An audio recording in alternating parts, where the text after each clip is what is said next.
Hebdo Show Algérie revient pour une deuxième partie, mesdames et messieurs. Bienvenue à vous si vous venez de nous rejoindre.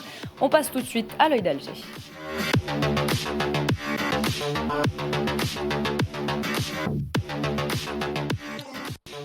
L'Algérie célèbre le nouvel an amazigh, Yennayer de 1976. Encore une fois, Asgas Amegas, une date donc synonyme de célébration, de partage, de rassemblement. Et après Timimoun, en 2025, c'est au tour de Bni Abbas d'accueillir cette année les festivités officielles du nouvel an amazigh du 10 au 12 janvier avec pour slogan de Bni Abbas Yennayer brille pour une Algérie victorieuse.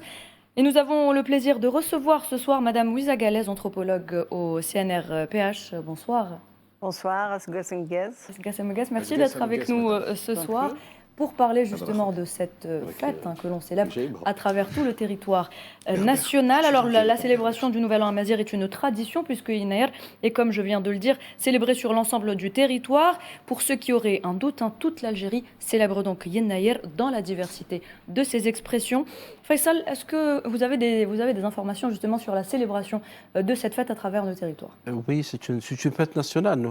Yennayer est une fête nationale depuis 2018.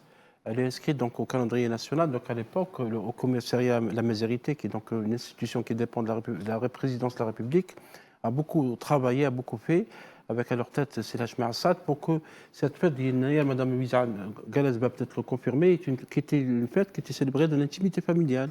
C'est une fête sociale, etc., mais qui est sortie à l'espace public depuis 2018. Et Yennayer, cette année, vous l'avez noté, Nouhad, au début, que c'est célébré à Bni Abbas. Bni Abbas, c'est une très très belle région du sud-ouest algérien. D'ailleurs, il y a un train qui a démarré d'Alger avec des artistes, des écrivains, des spécialistes, des chercheurs de la question de la littérature de la langue tamazight et qui donc sont passés à Bni Abbas pour célébrer. Pourquoi? Parce que à Bni Abbas, il y a dans la région de Tell El-Bela, Madame Louisa Galez, le Kourandi. Le Kourandi est une variante de tamazight. C'est un mélange donc d'arabe, de tamazight, mais également du songhai, qui est une langue africaine. Et l'État algérien a aussi la responsabilité de se protéger des variantes, parce que le tamazight, il y a 13 variantes. Et pour la célébration tamazight, le Yennayer a commencé il y a 950 avant Jésus-Christ, avec Sheshanq Ier, le pharaon donc, berbère. Et depuis, donc, on le célèbre. En Algérie, on le célèbre d'une manière très différente. Vous avez souligné la diversité et la richesse de l'Algérie, avec des repas. Par exemple, ce soir, il y a un repas de Yennayer, le couscous avec les 7 légumes en région de Kabylie, le charchoura, le rechta. Il y a aussi, on prépare le sponge, les beignets, les bonbons, comme on le voit dans les studios. Donc, c'est une célébration familiale, c'est une célébration qui consolide l'unité nationale, consolide l'unité entre les Algériens. Là, on voit des danses targui dans le sud, le consulat algérien, parce qu'à Tamanrasset, la région du Tasselina Hagar et également Tasselina Djer, il y a aussi des célébrations particulières de Yennayer. Yennayer est une fête nationale par excellence. C'est la fête agraire, on célèbre l'année agraire, c'est le passage entre les nuits blanches et les nuits noires, Madame Galez va les expliquer. Donc c'est une fête très très particulière, qui est parmi les plus anciennes fêtes au monde, parce que cette année on célèbre le 2976. C'est presque 3000 ans. Oui, enfin 3000 ans depuis que Sheshnar est devenu pharaon. Moi, je ne parle pas de conquête, parce qu'il n'y avait pas eu de conquête, mais ce n'est pas lui qui a fondé Yennayer, en fait. D'ailleurs, tout à l'heure, j'écoutais un chant, un chouir, un chant de femme en kabyle, qui disait « Sheshnar fêtait Yennayer ». Massini, ça fêtait Yennayer, et Sifax fêtait Yennayer. J'ai trouvé ça très astucieux, parce que si ça se trouve, c'était déjà avant, c'est peut-être après, on n'en sait rien. Mais Yennayer n'est pas... On ne célèbre pas la conquête de l'Égypte ou quelque chose comme ça. Yennayer, c'est d'abord une célébration, un moment dans un calendrier qui est le calendrier agricole. Le moment où les terres sont couvertes de neige, donc elles ne produisent plus, mais elles ne sont pas en arrêt, elles sont en renouveau. Pendant ce renouveau, la terre se repose et l'homme se repose. En se reposant, il va donc faire le bilan de son année. Il va aussi faire les calculs de sa réserve pour subsister jusqu'au printemps prochain. Et quand on se dit « il », c'est lui et toute la tribu. Parce qu'on ne peut pas vivre à l'aise si le voisin meurt de faim. Donc ça crée un sentiment de solidarité, même des actions de solidarité. Ça crée un vivre ensemble. Ça crée une communion des communautés. Et c'est ça la philosophie de Inayel. Je pense que la philosophie de Inayel, c'est beaucoup plus important que le moment où ça a commencé, ou le moment où ce que nous mangeons exactement, c'est-à-dire les détails des 7 légumes, ou 7 épices, ou 7 plats. Mais le chiffre 7 reste un chiffre sacré. Ce n'est pas seulement un chiffre sacré depuis une certaine date, c'est un chiffre sacré depuis très longtemps, parce qu'avant de trouver qu'on avait 9 planètes, parce que maintenant on sait qu'il y en a beaucoup plus, il y en a quelques milliards, mais avant de trouver qu'on avait 9 planètes, en fait on avait 7 planètes, parce que Pluton et Neptune n'étaient pas encore connus. Et donc le chiffre 7, il remonte à très longtemps. Dans le Coran, on dit les 7 cieux. Et c'est tout comme ça, partout on retrouve le chiffre 7 qui nous ramène à une certaine sacralité des événements. Et le chiffre 7 existe dans Inayel, il n'est pas célébré dans Inayel, il existe dans Inayel, c'est ce qui donne à Inayel une dimension aussi spirituelle. Et la dimension spirituelle, on va la retrouver au moment même du repas de Inayel. Et Inayel, la maman, avant de nourrir ses enfants, elle prend une poignée de couscous, peut-être le shtab par endroit, et puis elle la jette derrière la porte. Et elle dit « Voici votre part pour les insectes ». Puis elle jette une autre poignée dans la rue, elle ouvre la porte, c'est la neige, et puis elle dit « c'est la part des oiseaux ». Donc c'est quand même un équilibre écologique qui va s'établir, parce que l'être humain ne peut pas vivre si la nature fait défaut à la vie. Et dans le repas, autour de l'assiette de Inayel, il y a la cuillère de l'absent. L'absent qui est à l'étranger, l'absent qui nous a quittés. Il y a aussi une dimension spirituelle, parce que juste dans la préparation de la maison de Inayel, où on commence à nettoyer, les 3 derniers jours, on ne nettoie plus, parce qu'il y a les gens qui ramènent le bien, qui vont rentrer. Donc si on nettoie, on doit rejeter le bien qu'ils ont fait rentrer. Et en même temps, on ramasse les fils qui sont par terre. Quand je parle de fils, c'est par rapport au métier à tisser. Pourquoi ? Parce que si les êtres subtils arrivent, il ne faut pas qu'ils se mêlent les pattes imagées. Hein, c'est vraiment une image pour ne pas se mêler les pattes dans les fils. Et donc ça, c'est la dimension spirituelle. Donc on croit à la nature, les oiseaux et les insectes, bien sûr les enfants qui sont là, parce que dans la citation que raconte la maman Ibashan el-Riyad, et elle dit aussi le tofen. Le tofen, c'est l'enfant, c'est le bébé. Ça veut dire la génération future. Et tout ça, ce sont des dimensions qu'on va retrouver bien plus tard, c'est-à-dire ces quelques dernières années, dans l'enseignement d'un développement durable. On ne sait pas où est-ce qu'il est vraiment le développement durable, mais théoriquement, le concept de développement durable, on retrouve la dimension sociale, la dimension économique et la dimension écologique. La spiritualité, on n'en parle plus, on est au XXe siècle, au XXIe siècle malheureusement. Donc c'est tout ça en fait. Inayel, c'est plus que des techniques, c'est une philosophie. C'est une philosophie de vivre ensemble en tant que communauté, puisque le voisin doit manger à sa faim pour qu'on puisse servir ses propres enfants. Les insectes doivent manger, les oiseaux doivent manger. C'est aussi une dimension économique dans le sens où jusqu'au printemps prochain, on ne produira rien, mais il faut avoir de la réserve jusqu'au printemps prochain. Et puis, il y a toutes ces histoires qu'on raconte autour. Il y a Ayred, il y a la Djouza. C'est des histoires qui font rêver les enfants, qui font aussi parfois peur aux enfants. D'ailleurs, moi, j'ai vu des enfants qui... Ayred, c'est de la région de Bnisnous. C'est à Bnisnous, c'est à Tlemcen. Ayred, ça veut dire le lion. C'est le lion. Oui. Alors, c'est une histoire, c'est l'histoire d'un lion qui va faire du porte-à-porte. Le lion, c'est le roi des animaux. C'est le roi tout court. Il va faire du porte-à-porte, et puis les gens qui habitent dans des maisons, c'est des gens qui sont aisés. Il leur prend des biens ou il leur demande des biens, ces biens qu'il va redistribuer à ceux qui n'en ont pas. Donc c'est la recherche d'un équilibre social et sociétal, un équilibre économique en société. Donc c'est tout ça les dimensions qu'on retrouve dans Inayel. C'est une dimension aussi d'abondance, de fertilité, parce que Inayel, on produit, certains disent par exemple en arabe, hashish, aish ou riche. Ça veut dire les plumes, il y a toujours du couscous, il y a du volaille, tout ce qui augmente de volume. Ça veut dire que c'est un bon présage, parce que quand on prépare un repas où on augmente le volume, c'est pour ça que les pâtes sont très présentes. D'ailleurs, les 7 condiments du plat de Inayel, c'est les fèves sèches, les pois chiches, tous les légumes secs, et ça justement, ça augmente du volume. Faire bouillir ces condiments le jour de Inayel, donc les odeurs qui en émanent, ce sont des odeurs qui vont purifier, qui vont embaumer l'air.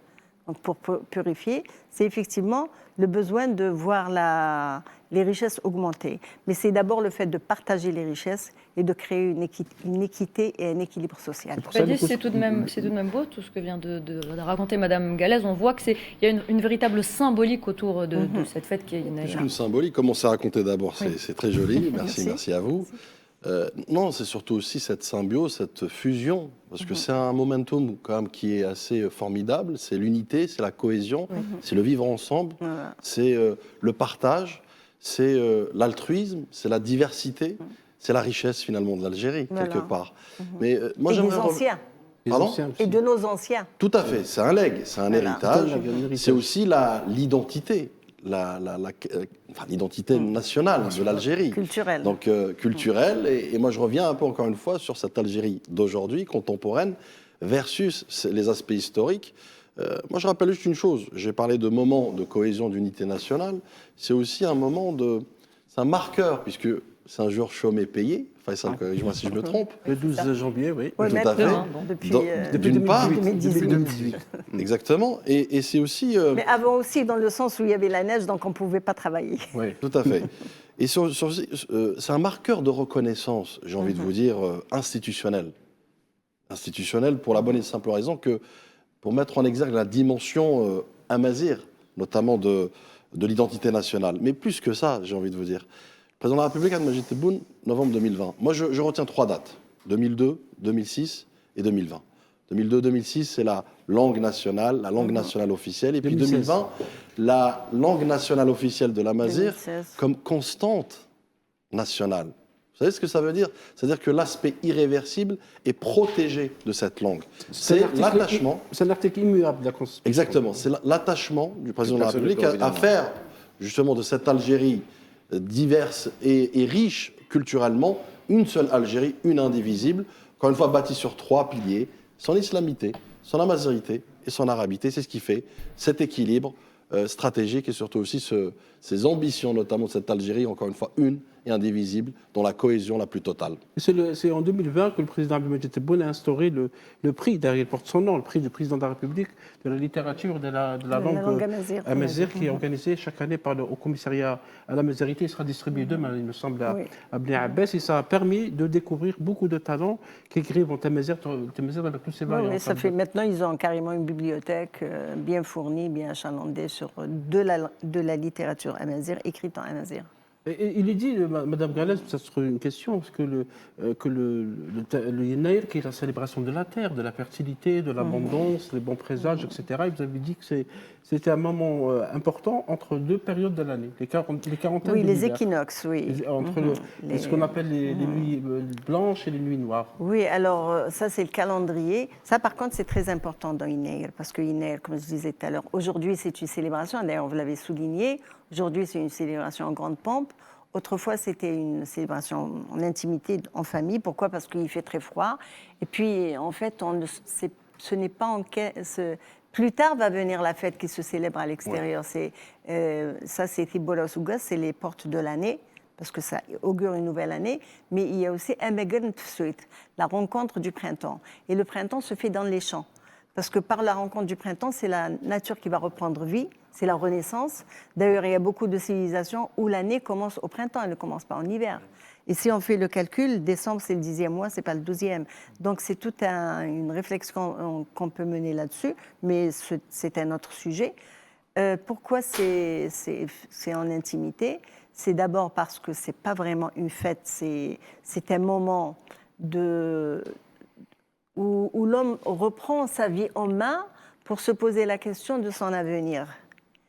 Et c'est aussi une intimité parce que c'est la famille qui est importante. Mais c'est peut-être l'intimité de la grande famille, parce qu'aujourd'hui, on la voit à partir de nos appartements du 15e étage, quelque part à Alger, au bout de la fin du 20e et début du 21e siècle.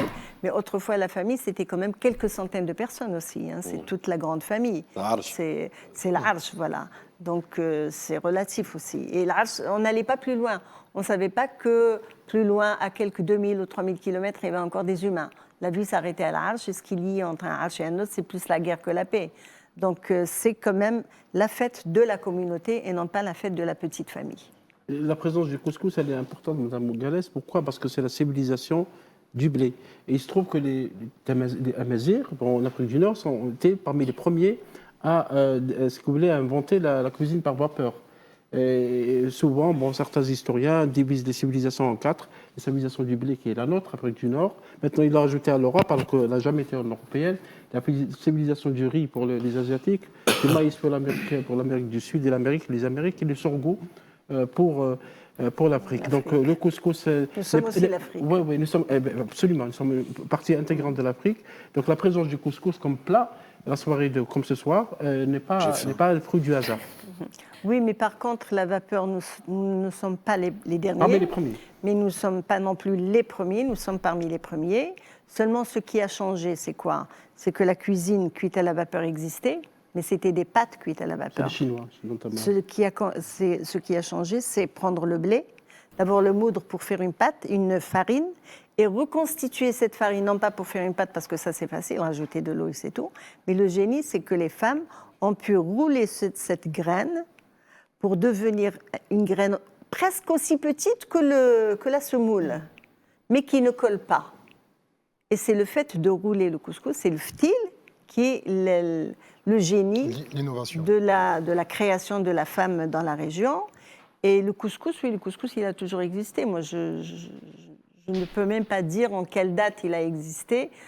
Pline disait que de Massinissa, Pline a vécu à l'époque de Massinissa et c'était pratiquement l'historien de la guerre, c'est-à-dire qu'il allait avec les guerriers pour voir comment ça se passait et écrire l'histoire. Il disait que Massinissa avait 80 ans et il avait tenu à cheval sans selle pendant toute la journée. Il se disait que demain, je vais le retrouver à Lité parce qu'il a quand même 80 ans. Le lendemain, Pline s'est réveillé à 5 heures du matin. Il est sorti de sa tente, il a trouvé Massinissa debout devant la tente en train de manger un morceau de pain sans levain. C'est quand même génial que Massinissa mangeait aroma Coran. Peut-être que Massinissa mangeait aussi du couscous, on n'en sait rien. Donc, c'est pas pour dire que dans les vestiges de Massinissa, on a trouvé des couscoussiers. Non, on a trouvé des ustensiles de cuisine, marmites et tout ça, mais il n'y a pas de traces de couscoussier. Mais le couscoussier de l'époque se faisait soit avec de la terre cuite, soit avec de la paille, du raffia.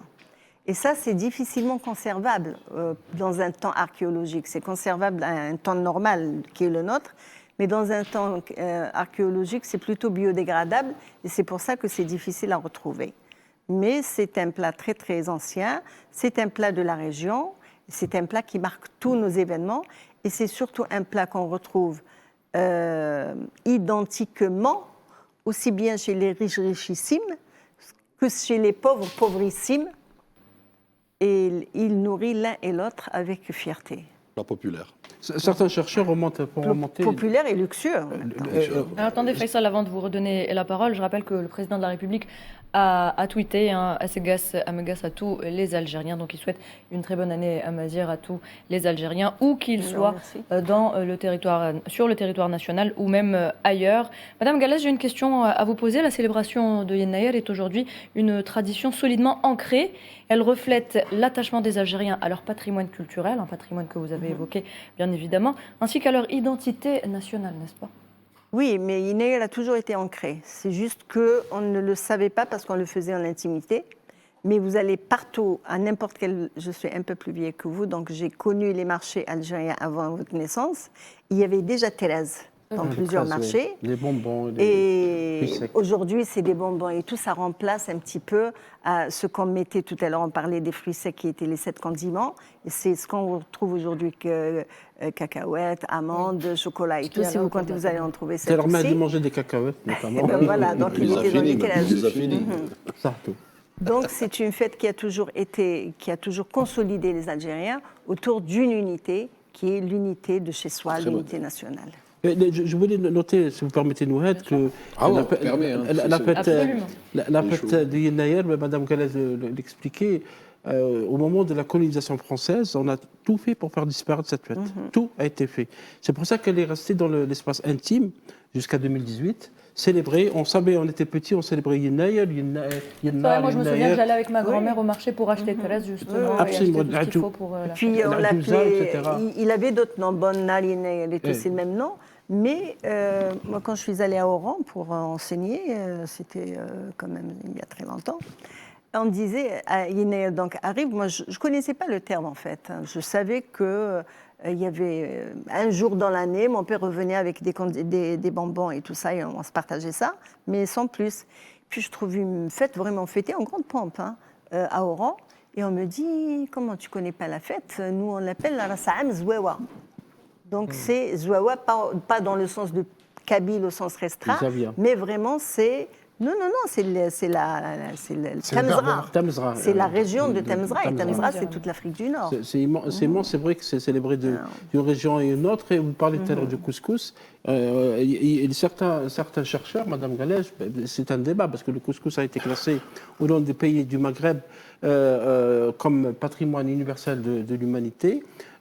Certains font remonter le couscous aux 200 ans, 300 ans avant Jésus-Christ, parce qu'on avait trouvé effectivement des ustensiles en terre cuite qui ressemblaient à des couscoussiers. Oui, les 200 ans, c'est à peu près, mais dans la région de Thiers... C'est Massinissa, mais il n'y a pas de fragment. Le premier fragment de couscoussier que nous détenons, fragment, c'est-à-dire avec des trous, il est du Moyen-Âge. Ça ne veut pas dire qu'il n'y en avait pas avant, parce que j'ai expliqué que c'est biodégradable, donc c'est difficile d'en trouver. Moi, j'ai trouvé des couscoussiers. Bon, les couscoussiers avec raffia, ça existe à ce jour. Mais j'ai trouvé même des marmites faites avec raffia. Les Touaregs, ils ont des marmites raffia. Pourquoi? Parce que s'ils avaient des marmites en terre cuite, ça se casserait dans leur nomadisme. Mais le génie, c'est de pouvoir cuire dans des marmites en feuilles d'arbre, et qui ne brûle pas. Donc, ils avaient toute une technique pour ça. Et la dame qui m'a expliqué, elle l'a fait devant moi. J'ai trouvé le dernier exemplaire. Et d'ailleurs, on n'en parle pas. Je ne sais pas pourquoi on ne parle jamais de ce genre de trouvailles. J'ai trouvé le dernier chez une femme d'une Insalah. Je l'ai trouvé à Inamenas. Mais elle était de Insalah. Et elle m'avait expliqué que raffia, c'était important parce que ça lui permettait de pouvoir faire le couscous tout en étant dans son nomadisme. Excusez-moi, madame, mais les plus anciens ustensiles connus pour faire du couscous, donc c'était des couscoussiers primitifs, ont été découverts dans des tombes datées du IIIe siècle avant Jésus-Christ, dans l'ancienne Numédie, donc zone correspondant aujourd'hui à l'Algérie du Nord. Ces pièces archéologiques ressemblent à des couscoussiers, ancêtres des marmites à vapeur utilisées pour cuire le couscous, et elles ont été mises à jour, notamment à Tiaret et en Kabylie. Certains de ces ustensiles anciens sont aujourd'hui conservés au musée Sirta à Constantine, en Algérie, témoignant de l'ancienneté de la pratique culinaire du couscous dans la région. Donc, ça veut dire qu'il y avait déjà des anciens couscoussiers qui ont été trouvés 3 siècles avant Jésus-Christ. Oui, quand il parle de couscoussier, c'est plus le qadra que le kskès, en fait. D'accord. Parce que le qadra, ça se conserve un peu mieux. Et c'est pour ça que certains chercheurs considèrent que le couscous est né en Algérie. C'est un débat, on dira. Ça s'appelait la Numidie à l'époque. La Numidie à l'époque, la région de Tiaret notamment et en Kabylie. Donc c'est la Numidie de l'Ouest. Oui, de l'Ouest, bien que le couscous maintenant soit un plat maghrébin partagé c'est un patrimoine en partie. Algérien surtout. Une question, Madame Galès. Est-ce qu'il y a des études ou une étude qui a été réalisée sur... justement, c'est la notion de préservation de ce patrimoine de Yener au sein des familles, comme disait Faisal, à travers donc, la période de la colonisation, et puis même après, parce que malheureusement, il y a eu une période où il y a eu une forme de déni, on va dire. Oui, enfin, protéger ou sauvegarder le patrimoine, c'est pas une mince affaire, en fait. Parce qu'on a beau protéger, il y a énormément de choses qui vont disparaître. C'est la responsabilité de tous, en fait. C'est la responsabilité de tous, c'est surtout l'utilité de l'objet, de l'élément. Parce qu'il y a des choses dont on n'a plus besoin. Donc, si vous ne créez pas un espace de sauvegarde qui intéresse les gens, ils s'en détournent. Par exemple, vous allez demander à quelqu'un de protéger Inyen. Inyen, c'est le trépied avec trois pierres pour faire cuire, mais avec du feu. Le canoun, mais c'est même pas... Le canoun, c'est déjà un truc un peu plus évolué, parce qu'on a un trou par terre et puis on met un truc au-dessus. Mais c'est juste un trou par terre avec 3 pierres, et puis vous mettez du bois et vous cuisez avec, il y a plein de vapeur. Vous n'allez pas dire à une femme qui est dans sa Kabylie ou à Tiaret ou ailleurs, tu restes à faire ta cuisine dans un canoun, alors que Ouisa Galès se trouve à Alger en train de faire des études, parce qu'elle fait des études sur le patrimoine, et donc toi tu conserves ça, ce n'est pas sérieux. Donc pour pouvoir protéger le patrimoine, il y a 3 dimensions. La première dimension, il faut que ce soit aimé par les consommateurs, par les détenteurs et et les consommateurs. Ensuite, il faut qu'il y ait une dimension économique. Si les personnes le produisent, c'est qu'il faut qu'elles puissent le vendre et avoir une rentabilité. Aujourd'hui, le Kisra, le Bantlo et tout ça sont sauvés de fait. Pourquoi ? Parce qu'il y a des femmes qui ont, surtout depuis le Covid, mais même avant, elles ont commencé à faire ça. Et continuer à les préparer chaque année, chaque jour. Chaque jour, c'est chaque matin. Elle se lève le matin avant de faire autre chose. Elle fait d'abord ses 10 ou 15 ou 20 pain, elle va chez le boulanger, dans le magasin à côté, elle lui donne le prix, enfin elle connaît déjà le prix, il prend sa part et tout le monde est gagnant. Là, il y a une rentabilité économique. Et pourquoi ? Parce qu'il y a un consommateur. Donc il faut qu'il y ait un consommateur, il faut qu'il y ait une rentabilité économique, il faut qu'il y ait un sentiment d'appartenance. Moi, pourquoi est-ce que je vais manger le Kisra ? Je ne vais pas manger une baguette. Parce que d'abord, je préfère. Ça n'a pas le même goût. Parce que ça n'a pas le même goût, ça a un goût meilleur. Mais il faut aussi retenir le fait que c'est beaucoup plus cher, parce que ce n'est pas subventionné. Et j'en viens donc à la question principale, c'est que pour qu'il y ait protection ou sauvegarde du patrimoine, il faut qu'il y ait une volonté politique pour qu'on puisse énumérer ce patrimoine. Et pour énumérer le patrimoine, il faut l'inventorier. L'inscription, oui, c'est pas grave, pourquoi pas. Bon, mais de toute façon, on ne peut pas inscrire tout le patrimoine parce que c'est quand même quelques milliers d'éléments. Mais l'inventaire est très important. Il faut inventorier le patrimoine et encourager les personnes qui portent le patrimoine. Parce qu'une personne qui porte le patrimoine, elle sauve le patrimoine et elle sauve la génération à venir. Voilà, c'est ça qui est le plus important. Donc Yener a été sauvé en quelque sorte grâce aux bonbons, 13, le côté festif, le côté commercial, etc. Yener a été sauvé, a persisté grâce à voilà, c'est résilient grâce à la population, aux consommateurs, c'est-à-dire aux gens qui le vivent, qui y tiennent vraiment, parce qu'il soude la famille. Mais il est aussi conservé parce qu'il y a eu une volonté politique qui a voulu que ça devienne officiel, que c'est fêté dans toute l'Algérie. Voilà, c'est sorti de l'espace privé à l'espace public et donc c'est devenu quelque chose d'officiel. Mais le côté, la festivité, enfin la célébration privée reste toujours. C'est important que la façon de faire d'autrefois reste dans la famille, même si à l'extérieur, il y a des rencontres qui sont plus officielles. Les gens viennent de toutes les wilayas pour se réunir dans la même wilaya en présence du président de la République et tous les ministres et tout ça. Ça, c'est le côté officiel. Mais chez nous, on fait toujours notre couscous, on fait toujours nos 700 condiments, on fait toujours notre poulet, etc.